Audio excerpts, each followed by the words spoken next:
உன்னை குழந்தை என்பதா, சிவபாலன் என்பதா, என்னை பார்த்து பார்த்து சிரிப்பதனால் பிள்ளை என்பதா?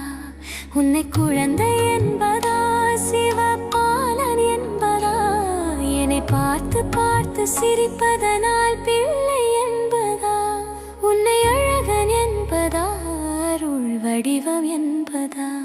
உன்னை